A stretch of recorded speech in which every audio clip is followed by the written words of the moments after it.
I'm going to make a vegetable pullao. A pullao is a rice dish, same as a pilaf, and it's usually rice and something else. So with rice, I'm going to combine some vegetables. You need very good rice for this, a good quality rice. And the rice we use in North India is basmati rice. It grows in the upper regions of North India, near the mountains and the foothills of the mountains. And it's a very, very fine grain, aromatic rice. And one of its main characteristics, apart from its aroma, is that it elongates when it cooks. It elongates sometimes to 3 times its length. And it's that elegance to the rice that we all love in India.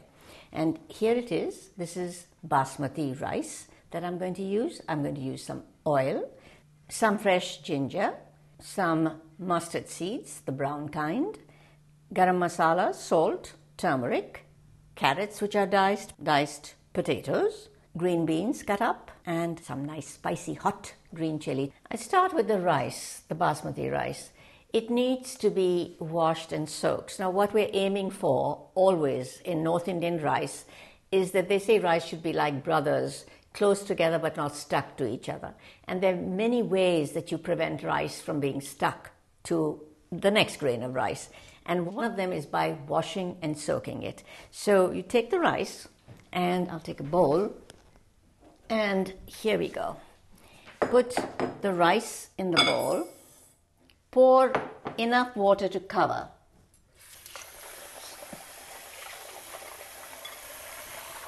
Then you just swish it around like this, just like that, gently, gently, because these are very delicate grains. You don't want to break them.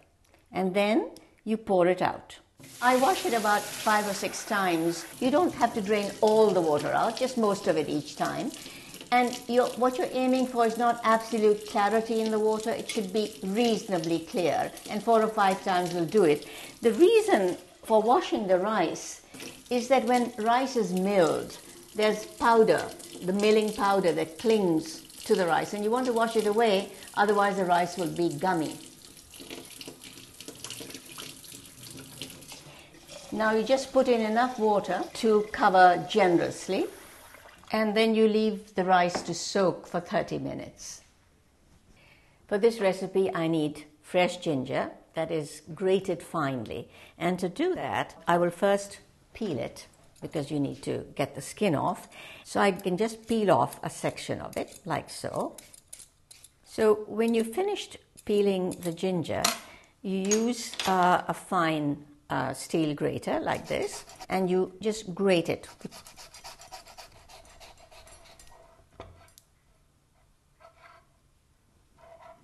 Okay, I can get rid of this and then start the cooking. Now the pan needs to be quite hot because I'm going to put in the oil here, and I want the oil to be very hot because the mustard seeds must pop as soon as I put them in. So I need about a half a teaspoon of mustard seeds. In they go.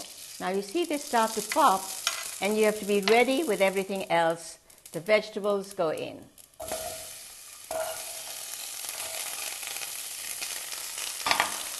And I'll give it a quick stir. Green chilies, in they go. And the garam masala and the turmeric, in it goes. I can wash it right in like that. And now I need to stir it around for a minute.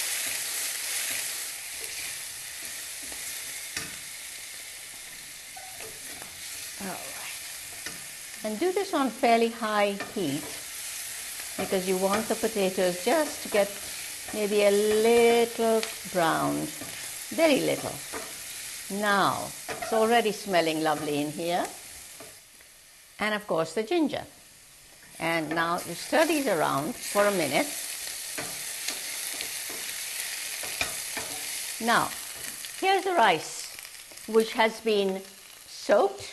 And then after the soaking, I put it in a strainer because I don't want too much water at this stage. And in goes the rice as well. Now you turn the heat down and you need to saute the rice. This is another thing you do so the rice doesn't stick. Sauteing the rice in a little oil helps each grain to stay separate. You turn the heat down because you don't want the rice to brown, so just lightly sauteing it and letting it get covered with oil and spices. And again, you see how gentle I am? It's almost as if I'm turning a souffle. If you mash it around, all the grains will break, and you don't want that. You want the lovely long grains to elongate even more, and this is exactly how you would turn a souffle when you're mixing it. So just remember that. All right. It really, really smells good. Now, I will put in the water.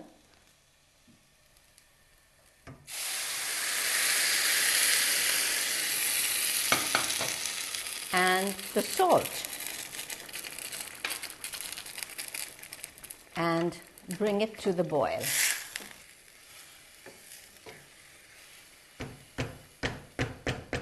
This is something that's cooking in steam, so you have to be sure you have a very tight-fitting lid.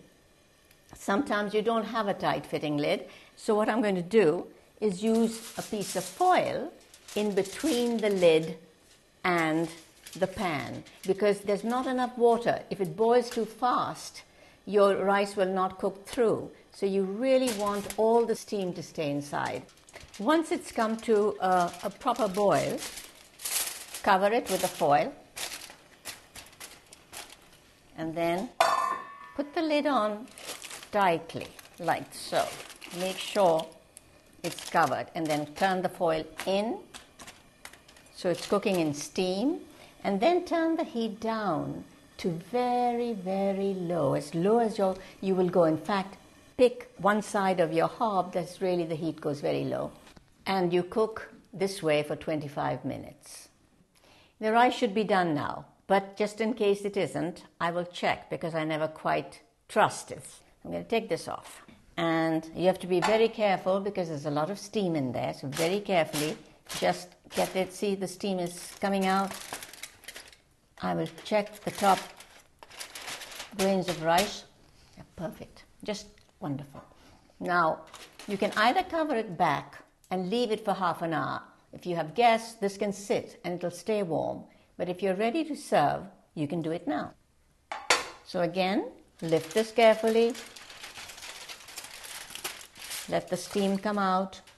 And then you have a serving plate or an individual plate, whichever you want. You see how wonderful this looks.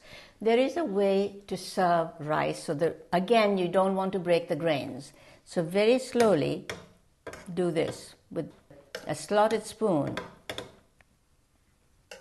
You're loosening it up like that, and you get a lot of vegetables in each kind of. Mix it up a little, but don't mash it. And this can go right like that in a plate. You see how gently I'm doing it. And I've been doing it for hundreds of years, it seems, but I still am very careful with my rice. There we go. So now we have a wonderful serving of rice. And the rest I can cover up and leave for later, so we can always have hot rice. So there it is, a vegetable pullao.